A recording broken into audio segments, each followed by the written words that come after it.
प्यारे बच्चों, मैं पंकज यादव आपके अपने online class Pankaj sir Jaunpur में आपका स्वागत करता हूं। आज की क्लास में हम क्लास 10th के लेसन 9 आपका प्रश्नावली जो 9 है त्रिकोणमिति के कुछ अनुप्रयोग मतलब सम एप्लीकेशन ऑफ ट्रिग्नोमेट्रिक का पार्ट 1 पढ़ेंगे। पार्ट 1 में जो है हम इसके डिफिनीशन मतलब कि इसमें क्या क्या है उसके बारे में हम पढ़ेंगे। जैसे जो है ऊंचाई और दूरी, पहले जो है ये चैप्टर जो है ऊंचाई और दूरी के नाम से था, जो है मतलब हाइट एंड डिस्टेंस के नाम से था, लेकिन जो है अब उसको चेंज करके त्रिकोणमिति के कुछ अनुप्रयोग के रूप में बना दिया गया है। तो इसमें जो है पहली हेडिंग है जो है आपका उन्नयन कोण। उन्नयन कोण क्या होता है, सबसे पहले हम इसके बारे में जानेंगे कि उन्नयन कोण क्या होता है। यहाँ पे देख रहे हैं कि एक समकोण त्रिभुज है, यह आपका एक समकोण त्रिभुज है। इस त्रिभुज की ये आपका क्या है, क्षैतिज तल है और ये आपकी क्या है, ऊंचाई है। और यहाँ पे हमारा क्या है, नेत्र है, मतलब हमारी आंख है।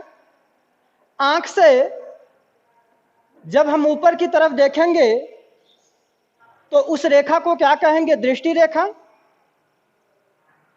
देखिए यहाँ पे जो ये एक त्रिभुज था, इसके शीर्ष पर एक चिड़िया बैठी है। ध्यान से देखिएगा कि जो ये एक समकोण त्रिभुज है, समकोण त्रिभुज के जो शीर्ष पर एक चिड़िया बैठी है और हमारा नेत्र जो है यहाँ पर है। जब इस चिड़िया को देखने के लिए, देखिए सबसे पहले हम क्या करेंगे कि जो हमारा नेत्र होगा वो हम क्षैतिज तल पे देखेंगे, मतलब अपने हम क्षैतिज तल पे देखेंगे, सामने देखेंगे। लेकिन जो है जब मुझे चिड़िया को देखना होगा तो हम क्या करेंगे, अपने ये जो क्षैतिज तल है मतलब अपना जो दृष्टि रेखा है उसको क्या करेंगे, क्षैतिज तल से क्या करेंगे, ऊपर उठाएंगे कि नहीं उठाएंगे। यहाँ पे देखिए ये जो है जब हमको इस चिड़िया को देखना था, सबसे पहले जो है मेरी दृष्टि रेखा क्षैतिज तल पे थी। जब दृष्टि रेखा जो है क्षैतिज तल पे थी, जब मुझे चिड़िया को देखना हुआ तो हमने क्या किया, क्षैतिज तल से अपनी आंख को कुछ ऊपर ले गए, मतलब अपने दृष्टि रेखा को क्या किए, कुछ ऊपर ले गए। तो जो क्षैतिज तल और दृष्टि रेखा के बीच जो कोण बना उसी कोण को क्या कहते हैं, उन्नयन कोण, एंगल ऑफ एलिवेशन कहते हैं। जैसे यहाँ पे यही लिखा गया है कि जब कोई वस्तु, वस्तु का मतलब यहाँ पे एक चिड़िया मान लीजिए, जब कोई वस्तु हमारे नेत्र के क्षैतिज तल से ऊपर स्थित हो तो हमें उस वस्तु को देखने के लिए अपना सिर ऊपर उठाना पड़ता है। देखिए जैसे हमको यहाँ चिड़िया को देखने के लिए क्या करना पड़ा, अपना सर हमको ऊपर उठाना पड़ा। इस क्रिया में हमारे नेत्र एक कोण बनाते हुए घूमते हैं। देख रहे हैं कि इस क्रिया में जो है क्षैतिज तल से हमारा नेत्र जो है दृष्टि जो रेखा है यहाँ से एक एंगल बनाया, इसी एंगल को क्या कहते हैं, उन्नयन कोण कहते हैं। ठीक है, इसका मतलब कि जो यहाँ पे कोण बना उसे आप क्या कहेंगे, उन्नयन कोण कहेंगे। यह हो गया उन्नयन कोण। अब जो है दूसरी हेडिंग है आपका अवनमन कोण, angle of depression. Angle of depression क्या होता है इसके बारे में सबसे पहले देखेंगे।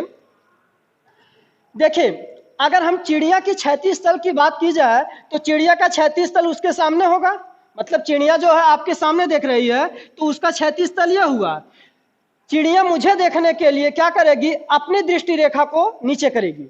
देखिए हम यहाँ पर थे, मेरा मतलब मेरी आंख यहाँ पे थी, या फिर हम यहाँ यहाँ पर थे, तो उससे क्या हुआ, यहाँ पे देखिए चिड़िया जो है जब मुझे देखने के लिए अपने क्षैतिज तल से जितना वो नीचे की दृष्टि रेखा, वो अपनी दृष्टि रेखा मतलब कौन, चिड़िया जो है अपनी दृष्टि रेखा जितना नीचे करेगी तो उसके चिड़िया के क्षैतिज तल और इसके दृष्टि रेखा के बीच जो कोण बनता है इसे क्या कहते हैं, एंगल ऑफ डिप्रेशन कहते हैं, मतलब अवनमन कोण कहते हैं। तो ये आपका हो जाएगा अवनमन कोण। ठीक है, तो आप लोग को अच्छे तरीके से समझ में आ गया होगा कि उन्नयन कोण क्या होता है और अवनमन कोण क्या होता है। उन्नयन कोण नीचे बनता है, अवनमन कोण क्या होता है, ऊपर बनता है।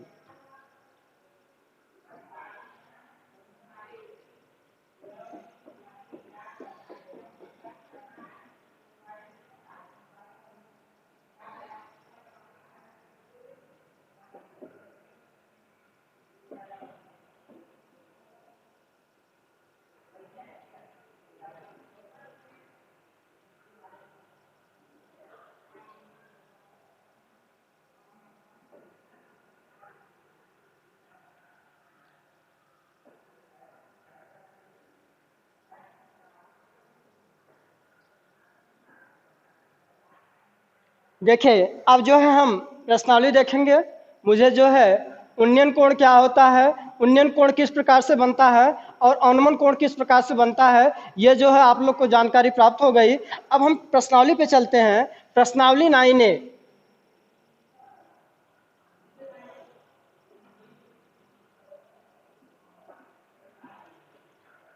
प्रश्नावली 9A का जो है पार्ट 1 देखेंगे।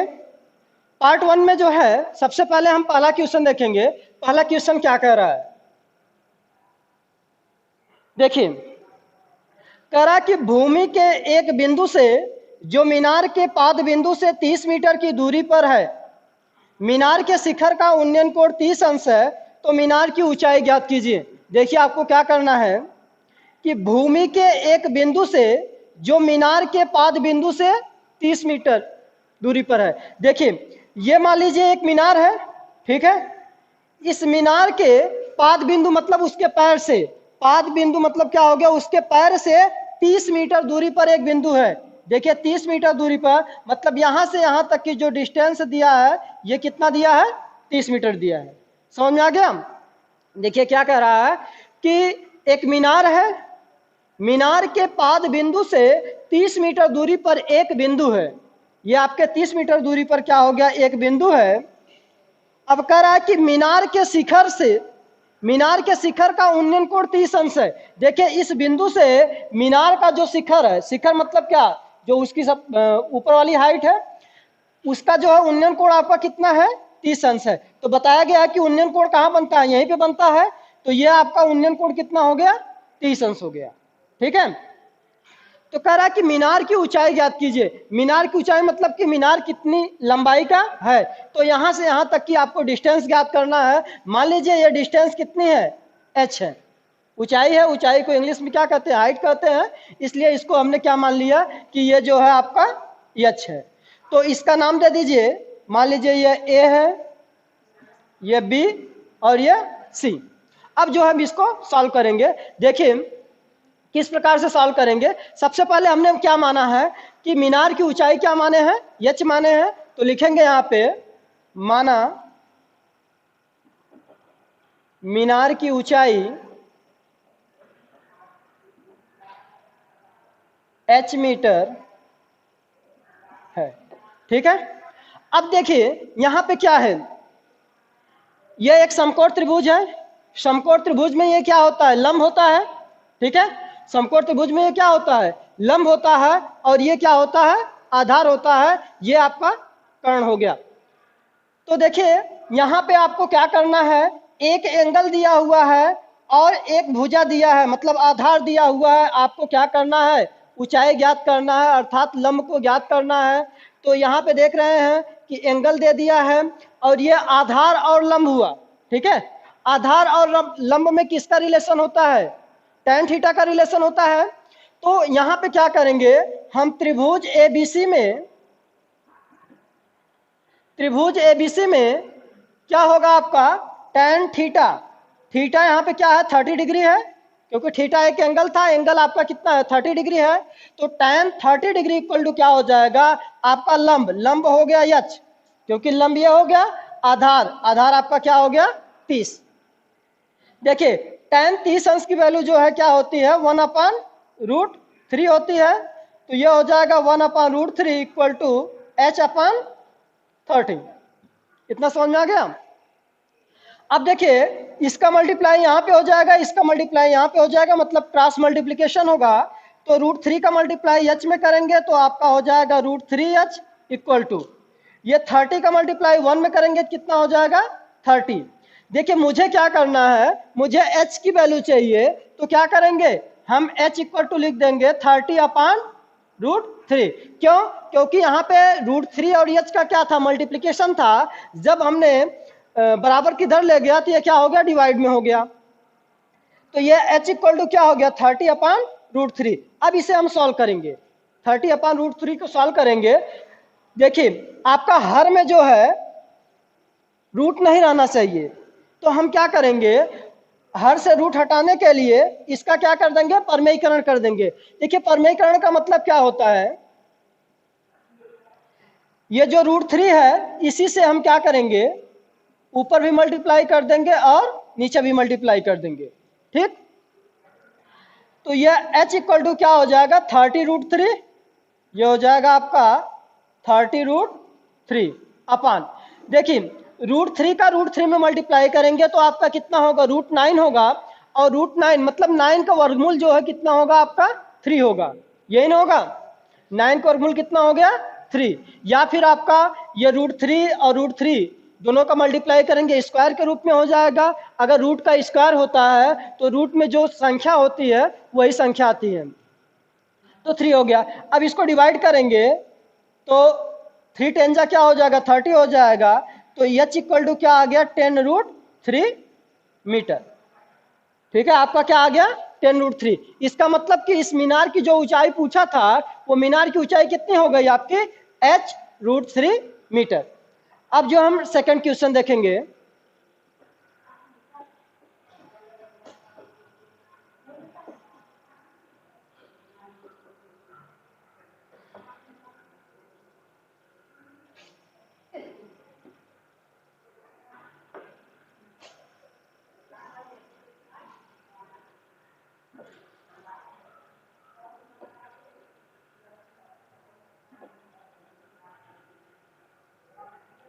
देखिए सेकंड क्वेश्चन क्या है कि आंधी आने से एक पेड़ टूट जाता है और टूटा हुआ भाग इस तरह मुड़ जाता है कि पेड़ के शिखर जमीन से छूने लगता है और इसके साथ 30 अंश का कोण बनाता है। पेड़ के पाद बिंदु की दूरी जहां पेड़ का शिखर जो है जमीन से छूता है वो 8 मीटर है, तो पेड़ की आपको ऊंचाई ज्ञात करना है। मतलब क्या है, एक पेड़ जो है आंधी की वजह से टूटकर गिर गया। देखिए मान लीजिए एक पेड़, ये इतना लंबा एक पेड़ था, ये आंधी की वजह से क्या हुआ यहां से टूटकर गिर गया। यहां से टूट के जो ऊपर वाला भाग गिरा ये जमीन से छूता हुआ, मतलब जमीन को छूता हुआ इसके पाद बिंदु से कितने मीटर दूर पे गिरा है 8 मीटर की दूरी पर गिरी है। तो इसका मतलब कि यहां से यहां तक की जो ये दूरी है ये क्या है आपकी 8 मीटर हुई। और यहां पे यही कह रहा है कि पेड़ की संपूर्ण ऊंचाई क्या होगी, वही आपको क्या करना है बताना है।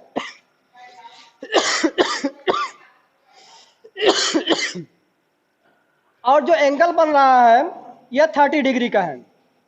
ठीक है, तो मान लीजिए इस पेड़ की जो ऊंचाई है ये क्या है h है, पूरी ऊंचाई क्या मान लीजिए यहां से यहां तक की जो है h है।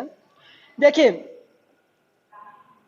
पेड़ जहां से टूटकर गिरा है, ध्यान से देखिएगा, पेड़ जो है जहां से टूट के गिरा है मान लीजिए वहां से इसकी यहां तक की डिस्टेंस कितनी है x है।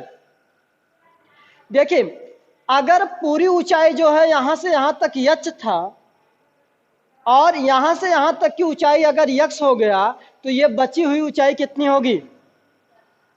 देखिए क्या होगा, पूरे में से हम क्या करेंगे इसको माइनस कर देंगे, इसका मतलब क्या हो जाएगा h माइनस x होगा। ठीक है, तो ये आपकी पूरी जो है बची हुई ऊंचाई, मतलब जहां से पेड़ जो है टूट के गिरा उसके ऊपरी भाग का जो है वो क्या हो गया आपका h माइनस x हो गया। और यही जो है टूट कर आपका क्या है यहाँ पे गिरा हुआ है, मतलब जो यही भाग है यही जो है जमीन पे कितने 30 डिग्री पे जो इसके मतलब आपके जो वृक्ष है उसके पाद बिंदु से 8 मीटर की दूरी पर गिरा हुआ है। तो इसका मतलब कि अगर यह यहां से यहां तक h माइनस x है तो ये भी क्या होगा h माइनस x ही होगा। ठीक है, अब इसे हम सॉल्व करेंगे। तो यहाँ पे मान लीजिए माना जो है पेड़ की ऊंचाई क्या है h है, माना पेड़ की ऊंचाई h मीटर है। ठीक है, हमने क्या मान लिया कि पेड़ की ऊंचाई h मीटर है और पेड़ जहां से टूट के गिरा है यहां से इसके पाद बिंदु से यहां तक की डिस्टेंस क्या है आपकी x है। तो देखिए ये आपका क्या हो गया लंब हो गया, ये हो गया आधार। तो यहाँ पे आपका त्रिभुज इसका नामकरण कर दीजिए, ये मान लीजिए A है, ये बी है, ये सी है, और ये आपका क्या है, डी है। तो आपका त्रिभुज एबीसी में क्या होगा आपका, देखिए ये आपका लंब, ये आधार tan थीटा अप्लाई होगा, तो tan 30 इक्वल टू हो जाएगा यक्स अपान 8। ठीक है, tan 30 इक्वल टू क्या हो जाएगा, यक्स अपान 8 हो जाएगा। तो tan 30 की वैल्यू जो होती है, अभी आपको बताया गया है पिछले क्वेश्चन में कि 1/√3 होता है, यक्स अपान क्या हो गया, 8 हो गया। तो आपका √3x हो जाएगा, ये √3x इक्वल टू क्या हो जाएगा आपका, 8 हो जाएगा। तो अगर यहां से हम x का मान निकालें तो 8/√3 होगा कि नहीं होगा, ये आपका क्या हो गया, इक्वेशन नंबर 1 हो गया। समझ में आ रहा है ना। देखिए ये आपका इक्वेशन नंबर 1 हो गया। अब जो है हम क्या करेंगे, ये देखिए आपका आधार और ये क्या है, कर्ण। आधार और कर्ण किसका रिलेशन होता है, कास का होता है। तो आप क्या करेंगे, यहां पे कास थीटा अप्लाई करेंगे तो कास 30 इक्वल टू हो जाएगा आधार बटे कर्ण। आधार आपका 8 है और कर्ण कितना है, h माइनस यक्स। ठीक है, तो कास 30 की वैल्यू क्या होती है, √3/2 होती है, इक्वल टू 8 हो गया h माइनस यक्स। तो अब देखिए ये इसका इसमें मल्टीप्लाई हो जाएगा, इसका यहाँ पे मल्टीप्लाई होगा, तो ये हो जाएगा आपका √3 h minus x equal to, ये आपका 2 का 8 में मल्टीप्लाई करेंगे आप कितना हो जाएगा, 16 हो जाएगा। तो ये हो गया आपका √3 h माइनस यक्स। देखिए अभी हमने यक्स की वैल्यू निकाला था, जो इक्वेशन नंबर 1 था, यक्स की वैल्यू जो निकाला था वो कितना था आपका, 8/√3। तो जहां पे आपका जो है यक्स है वहां पे हमने क्या लिख दिया, 8/√3 इक्वल टू क्या हो गया आपका, 16 हो गया। तो ये हो जाएगा आपका √3। देखिए अगर इसका एलसीएम लें तो एलसीएम आपका कितना होगा, √3 एलसीएम होगा और इसका मल्टीप्लाई इसमें हो जाएगा, तो आपका हो जाएगा √3h माइनस 8 इक्वल टू क्या हो जाएगा, 16। देखिए √3 से √3 क्या हो गया, कैंसिल हो गया, क्योंकि मल्टीप्लाई के रूप में है और ऊपर नीचे है तो ये कैंसिल हो जाएगा। तो आपका क्या बचा,